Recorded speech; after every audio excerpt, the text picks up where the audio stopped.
We've been going through some really interesting sources on persuasion and, behavioral change. And the single biggest takeaway, the thing that really jumped out, is that effective influence is not really about how strong your logic is. No, not at all. It's about the quality of the interaction you create. Exactly. And what's fascinating here is the data.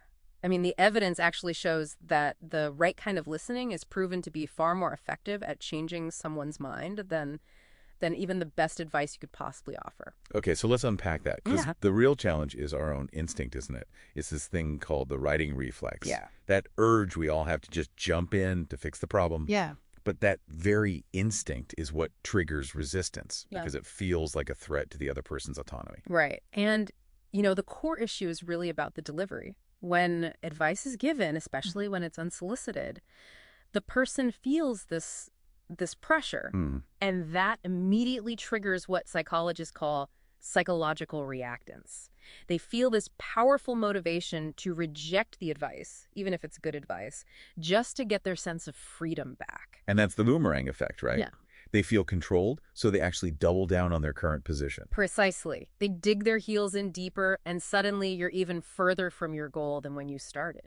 This all comes down to mindset then. Adam Grant has a great framework for this.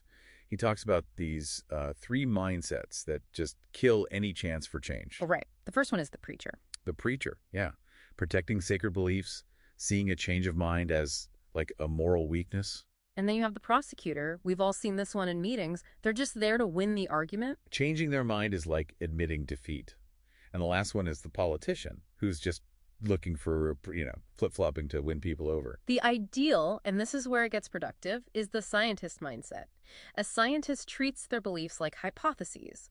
They actually value being wrong. Because it leads to the truth. Exactly. It's all about discovery, not about being right. And that invites this kind of collaborative rethinking. So if that's the goal, adopting that scientist mindset, what's the actual toolkit? This is where motivational interviewing, or MI, comes in.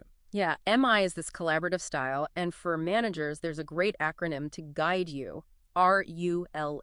Okay, let's break that down. R is. Resist the righting reflex. Just stop yourself from jumping in. Okay, and you. Understand the individual's own motivations. What do they actually want, not what you want for them? That's a huge distinction. Then listen with empathy. And that means using reflective listening. You're not just repeating words, you're mirroring back the emotion or the meaning behind what they said. It shows you heard the why. And finally, E. Empower the individual. Make them the agent of their own change.